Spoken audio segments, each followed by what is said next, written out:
자, 우리가 사는 인생은요, 날마다 고난의 연속이에요. 그래서 지금도 힘들어요. 그리고 매 순간 힘들어요. 제가 현승원 TV를 하면서 느낀 게 있어요. 뭐냐면 늘 힘들고 어렵고 죽겠고 이러한 사람들이 너무 많은 거예요. 왜냐하면 그 이유가 있거든요. 뭐냐면 우리가 고난이 없고 힘듦이 없으려면 해결책을 딱 하나 알려드릴게요. 어떤 거 하면 되냐면요.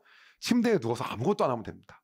그럼 어떤 문제도 안 생겨요. 근데 우리가 어딜 나가는 순간 문제가 생기기 시작합니다. 봐보세요. 길을 걷는 순간 사고가 날 위험이 생기고요.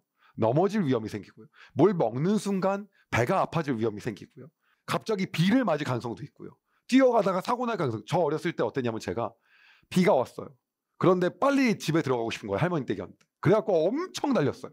달렸는데 그 근처에 그 샤링하고 있는 가게들이 많았어요. 철판을 갖다가 자른다거나 아니면 휘게 한다거나 이러한 공장들이 굉장히 되게 많이 있었어요. 그러다 보니까 그런 공장이 많다 보니까 어떠냐면 그런 철판들을 갖다가 쌓아놓은 거예요. 여기다가 쌓아놔요. 근데 제가 막 달려갔어요. 근데 맨발이었거든요. 근데 제가 여기 찍힌 거예요. 그래가지고요 인대가 끊어졌어요. 그래서 인대를 수술할 때 이렇게 꼬맸어요. 그리고 그 위에 꼬맸어요. 그래서 진짜 몇 개월 동안 이렇게 목발 짚고 다니고 처음엔 너무 아픈 거예요. 거기가. 우리는 그러니까 이미 밖에 나가는 순간부터 어찌 보면요 그냥 태어난 순간부터 가만히 있는다고 병이 안 생깁니까? 가만히 있는다고 뭐가 안 생겨요? 아니잖아요. 일단 기본적으로 고통과 고난이 생길 수밖에 없는 환경에 있단 말이에요. 그러면 태생 자체가 잘못된 거냐? 탄생 자체가 잘못된 거냐? 우리의 인생 자체가 뭐가 잘못된 거냐? 오늘 그 부분에 대해서 이제 본격적으로 여러분과 함께 이야기를 해보려고 합니다.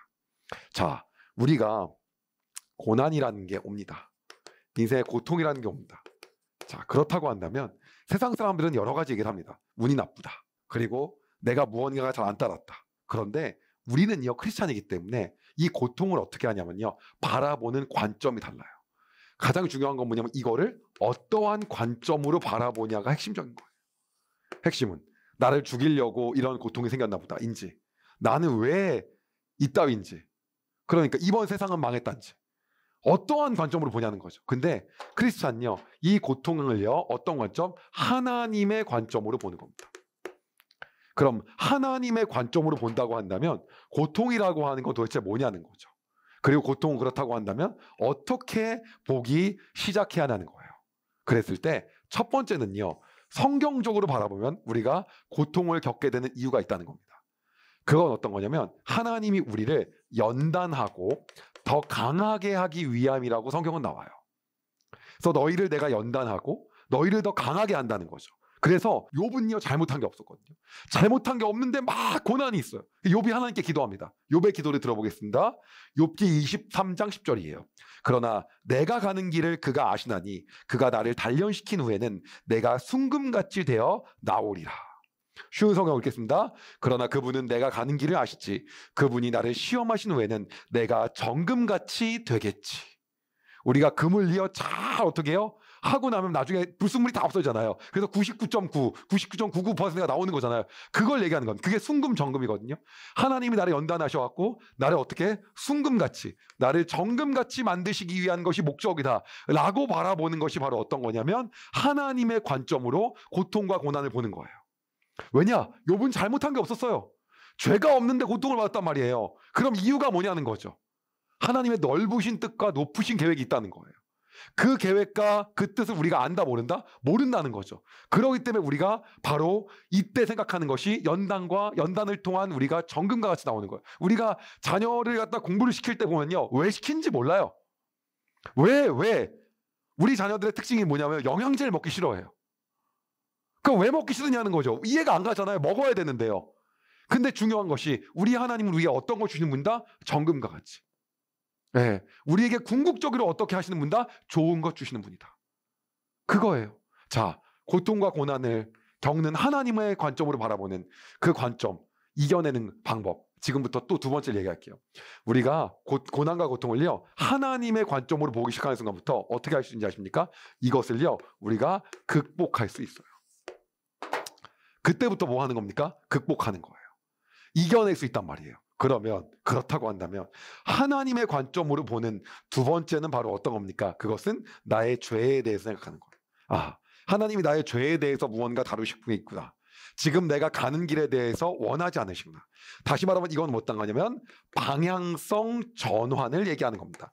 내가 가지고 있는 이 방향성을 갖다가 전환. 그런데 내가 이 가는 방향성이 아무리 봐도 내가 좋은 것 같고 이대로 가고 싶지만 하나님이 그 길을 바꾸실 때가 있다는 거예요.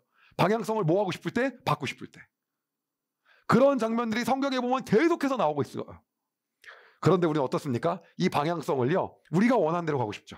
하나님의 뜻과 맞지 않는 거예요. 이게 아닌 거죠. 그래서 그걸 계속 전환하고 싶어 합니다. 그렇기 때문에 구약에서는요, 이 방향성 전환을 위해서 누가 등장하냐면요, 선지자가 등장합니다. 그래서 계속 이스라엘의 왕들한테 얘기해요. 이거 아니다. 너네 이렇게 해야 된다. 너네 이렇게 해야 된다라고 계속 얘기합니다. 왜요? 방향성을 전환하라고. 그 죄에서 뭐 하라고요? 돌이키라고. 바로 그것이 우리에게 고난과 고통을 주실 때인 거예요. 그래서요, 고난과 고통 중에 있는 그 상황 속에서 왜 바벨론의 포로에 왜 끌려가야 됩니까? 그게 고난과 고통으로 보이죠. 그런데 그 왜요? 우리가 어떻게 하나님이 방향성을 전환하게 하려고, 이제는 우상 숭배 안 하게 하려고, 이제는 온전히 하나님만 바라보시게 하려고, 이제는 온전히 우리가 주님만 보고 나가게 하려고, 그 어떤 거예요? 방향성을 전환하는 목적이에요. 그래서 어떤 거냐? 연단과 훈련을 통해서 우리를 갖다가 더 나았게 만드는, 하나님께서 우리의 궁극적으로 더 좋은 거 주시는 분, 그 다음에 우리의 죄가 있다고 한다면 그 방향성을 돌리고자 하는 것, 이것이 뭡니까? 하나님 나라의 관점이라는 거죠. 뭐에 대해서? 고난과 고통에 대해서요. 이게 하나님의 관점이에요. 그러면 하나님의 관점으로 우리가 고난과 고통을 볼 때는 어떻게 봐야 되냐? 바로 이겁니다. 어떤 거냐면 하나님은 누구다? 내 아버지다. 그럼 내 아버지라고 한다면 내 고난과 고통을 내가 분명히 견딜 수 있을 만큼 주신다. 혹은 견딜 수 있는 모두 같이 주신다. 힘도 주신다. 예, 바로 이겁니다. 그래서 견딜 수 있는 힘도 주신다는 거예요. 어떤 것도 주시고요. 그 능력도 주시고. 그래서 하나님은 누구기 때문에? 내 아버지이기 때문에 반드시 힘도 갖추. 이것이 뭐예요? 하나님의 관점으로 바라보는 고난 고통이라는 거죠. 이것이 무너져서 나는 죽어버리는 게 아니에요. 누가? 하나님은 나에게 그 힘도 주신다. 하나님 나의 아버지라고 한다면 이 고난 고통으로 죽어봐. 자식이 잘못했습니다. 죽어갑니까? 아니라는 거죠. 자식에게 분명히 고난을 견딜 수 있는 수준, 그리고 그걸 이겨낼 수 있게끔 옆에서 분명히 같이 거들어줄 수 있는 거, 도와줄 수 있는 거, 그걸 주시는 분이 누구다? 바로 우리 하나님이라는 거죠. 예, 이것이 우리가 크리스찬으로서 고난을 바라보는 관점이라는 거예요. 그렇기 때문에 사도 바울은 이렇게 고백을 합니다. 로마서 8장 18절이에요. 생각건대 현재의 고난은 장차 우리에게 나타날 영광과 비교할 수 없도다. 쉬운 성경입니다. 나는 현재 우리가 겪는 고난은 장차 우리에게 나타날 영광과 비교하면 아무것도 아니라고 생각합니다. 우리가 하나님께서 우리에게 주신 고난을 통해서 우리를 정금과 같이 훈련시켜서 우리를 갖다가 더 강하게 만드시고, 그것을 통해서 하나님 더 큰 일을 하게끔 인도하신다는 겁니다. 우리에게 죄가 있고 잘못한 부분이 있다면 그분은 고난과 고통을 통해서 우리의 방향성을 바꾸시사 다시 하나님과 더 친밀하게 되고, 그를 통해서 하나님께서 놀랍게 역사하시고자 한다는 겁니다. 그렇기 때문에 우리는 이 고난과 고통이 있을 때 하나님은 나의 아버지라는 걸 잊으면 안 된다는 겁니다. 그것이 확신이 있는 순간 하나님 나에게 그거에 대한 능력도 주시는 분이라는 거죠. 그리고 궁극적으로는 이 모든 과정을 통해서 하나님 우리에게 원하시는 건 그분의 길과 방향으로 가게 해서 장차 우리에게 놀라운 영광을 나타내시며 하나님께서 영광 받으실 거라고 하는 겁니다. 이것이 고난과 고통이라는 거예요. 지금의 고난이 힘드십니까? 지금의 고통이 어려웁니까? 그렇다고 한다면 여러분 기대하십시오. 이 고난을 통해서 우리는요, 하나님 앞에 성장하며 정금과 같이 나아가게 될 겁니다. 그 고통을 통해서 하나님께서 더 강하고 더 놀랍게 훈련시킬 겁니다. 그리고 그것이 만약에 내 고난과 고통이 나의 죄 때문이다라고 한다면 이걸 통해서 나의 죄의 방향성을 옮기실 겁니다. 그걸 통해서 하나님 우리를 더 좋은 방향으로 이끌어 가실 겁니다. 계속해서 이쪽 방향으로, 길이 여기가 목적지인데 일로 가봤자 도움이 안 된단 말이에요. 가는 걸 돌이켜 놓을 거라는 거죠. 계속해서 북이스라엘은요, 우리가 어떤 길로 가는지 몰랐어요. 이것이 올바른 방향인지 몰랐어요. 그런데 그 올바른 방향으로 가게 한다는 거죠. 그리고 그 고난과 고통 속에서 하나님의 관점으로 바라본 이 세 번째는요, 하나님 나의 아버지라는 겁니다.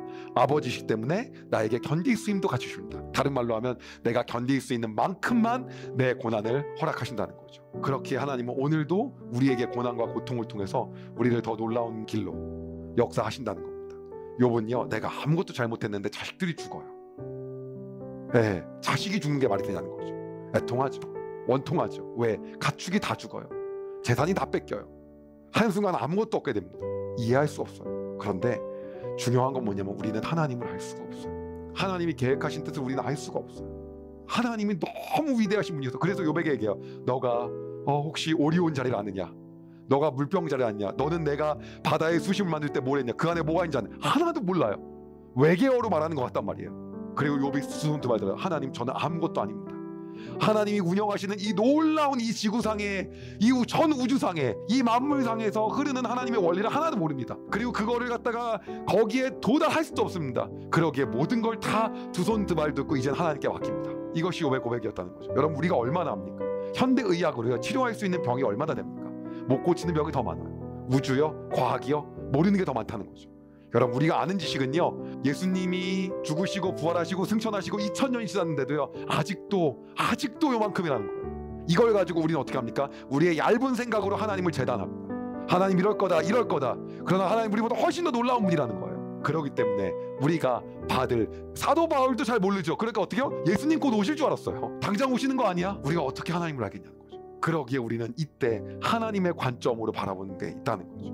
그것의 이유하고 원리하고 방식은 모르나 이 일을 통해서 우리를 더 놀랍게 만드실 거라는 겁니다. 이 일들을 통해서 우리의 죄의 방향성을 바꾸시고 우리를 올바른 방향성으로 옮기실 거라는 거죠. 그리고 그분은 우리의 아버지시기에 우리에게 견딜 수 있는 힘, 우리가 견딜 수 있는 만큼의 고난과 고통을 주실 거라는 겁니다. 이것을 신뢰함으로 여러분이 지금 맞이하고 있는 고난과 고통이 있다고 한다면 그 하나님께 나아가길 바랍니다. 하나님이 여러분의 아버지라는 걸 기억하길 소망합니다. 기도하겠습니다. 하나님, 사도 바울의 고백처럼 고난은 장차 우리에게 나타나 영광과 비교할 수 없다고 이야기한 것처럼 오늘 우리가 겪고 있는 이 고난과 고통에 대하여 우리는 하나님의 관점으로 이것들을 해석하고 바라보길 소망합니다. 내가 가는 길을 그가 아시다니 그가 나를 단련시킨 후에 내가 숨금같이 되어 나오리라. 하나님, 우리가 죄 가운데 빠져 있다고 한다면 고난을 통해서 그 죄를 돌이켜 궁극적으로 좋은 길로 인도하여 주시옵소서. 하나님, 우리에게 훈련과 연단이 필요한 그러한 시간이라고 한다면 고난을 통하여 우리를 훈련과 연단을 시키시고 그것을 통하여 성장시켜 주시고 하나님에서 쓰임받기 합당하게, 하나님께 사용받기 합당하게 우리를 하나님 이끌어 주시고 그렇게 연단시켜 주시옵소서. 하나님, 또한 이 고난 가운데 우리가 좌절하거나 낙심하지 않음은 하나님 우리의 아버지시기에 우리를 가장 좋은 길로 인도하시며 우리에게 고난을 극복할 힘도 주시며 우리가 고난을 충분히 넘을 수 있을 만큼의 고난을 주시는 분이 우리의 하나님이심을 알기에 우리가 그분을 신뢰하며 오늘 나아갑니다. 하나님, 이때 우리가 좌절하거나 포기하지 않고 이 고난 너머에 있는 하나님을 바라보며 나아갈 수 있게 주님 인도하여 주시옵소서. 그리하여 욥과 같은 고백으로 주님을 찬양하게 하여 주시옵소서. 지금 고난 가운데 있는 현승원 TV를 보고 있는 많은 성도님들과 많은 우리 크리스찬들 하나님 지켜주시고 이 일을 능히 감당할 수 있게 주님 능력 허락하여 주시옵소서. 이 일을 통하여 놀랍게 역사하실 하나님을 찬양하며 예수님의 이름으로 기도드립니다. 아멘. 여러분, 은혜 많이 받으셨나요? 이 영상을 통해 더 많은 사람들에게 하나님의 은혜를 공유하길 원하신다면 여러분의 구독과 좋아요가 꼭 필요합니다. 오늘도 여러분의 삶에 하나님의 은혜가 가득하길 진심으로 소망합니다.